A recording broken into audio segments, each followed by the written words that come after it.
Di sini, saya akan memaparkan sedikit tentang mikrobiologi industri.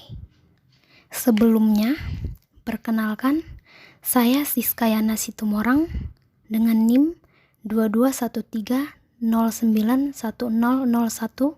dari kelas 4A Biologi Universitas Pendidikan Ganesha. Sebelum membahas materi secara rinci, adapun pokok bahasan yang akan dibahas dalam video kali ini, yaitu yang pertama, ada pengertian dari mikrobiologi industri, yang kedua, sejarah mikrobiologi industri, dan yang ketiga, ada peranan mikrobiologi industri dalam kehidupan sehari-hari. Nah, apa itu mikrobiologi industri? Mikrobiologi didefinisikan sebagai ilmu yang mempelajari tentang organisme mikroskopis. Mikrobiologi berasal dari bahasa Yunani. Kata mikros yang artinya kecil, bios artinya hidup, dan logos artinya ilmu. Apa itu mikrobiologi? Mikrobiologi merupakan suatu ilmu yang mempelajari makhluk hidup yang sangat kecil atau diameter kurang dari 0,1 mm yang dalam bentuk tunggal ataupun koloni, yang dimana ia tak dapat dilihat dengan mata biasa tanpa bantuan suatu peralatan khusus yang disebut mikroskop. Selanjutnya yaitu sejarah mikrobiologi industri. Nah, ilmuwan menyimpulkan bahwa mikroorganisme muncul kurang lebih 4 juta tahun yang lalu dari senyawa organik kompleks di lautan atau mungkin dari gumpalan awan yang sangat besar yang mengelilingi bumi. Nah, sebagai makhluk hidup pertama di bumi, mikroorganisme diduga merupakan nenek moyang dari semua makhluk hidup. Seorang ilmuwan kimia yang bernama Louis Pasteur menaruh perhatian pada mikroorganisme.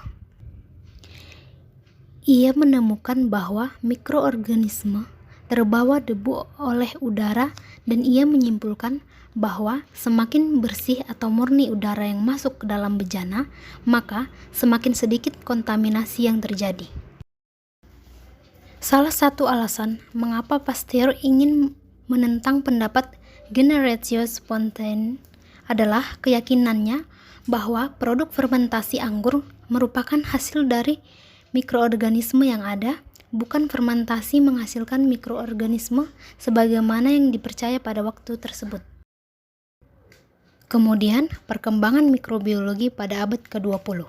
Nah, pada abad ke-20, lapangan bidang mikrobiologi berkembang secara cepat menjadi dua arah, yaitu dasar dan terapan.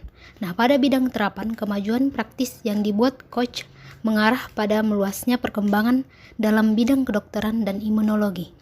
Kemudian ditemukannya beberapa bakteri patogen pada awal abad ke-20. Kemudian ditemukan prinsip bahwa patogen tersebut dapat menginfeksi tubuh dan selanjutnya tahan terhadap sistem kekebalan pada tubuh.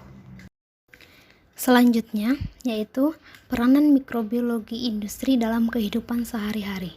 Yang pertama yaitu dalam industri pangan.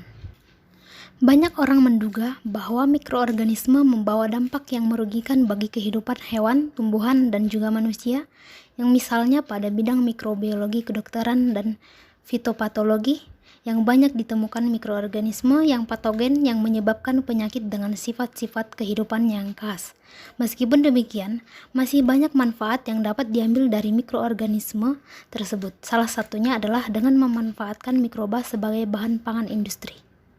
Nah, beberapa bahan makanan yang sampai saat ini dibuat dengan menggunakan mikroorganisme sebagai bahan utama, yaitu yang pertama ada wine, di mana prosesnya melibatkan fermentasi jus anggur dengan strain ragi tertentu. Yang kedua ada yogurt.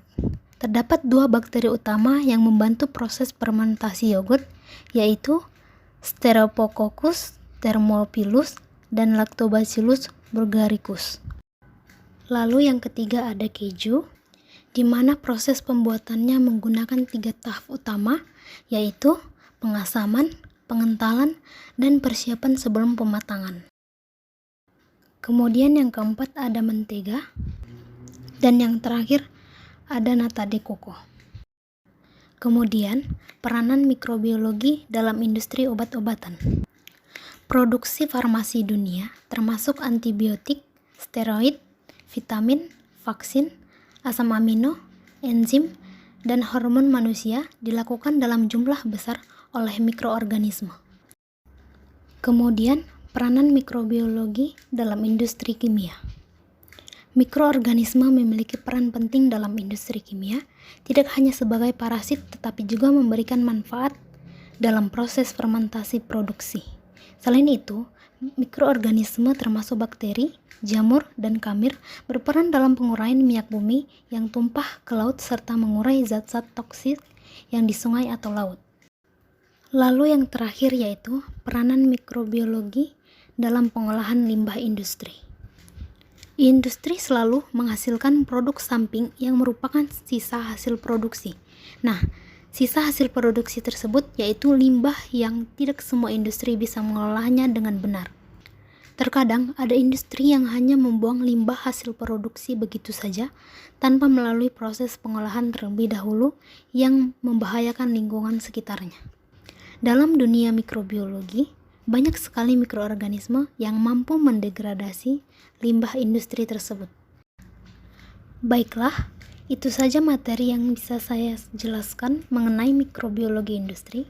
Semoga bermanfaat. Sekian dan terima kasih.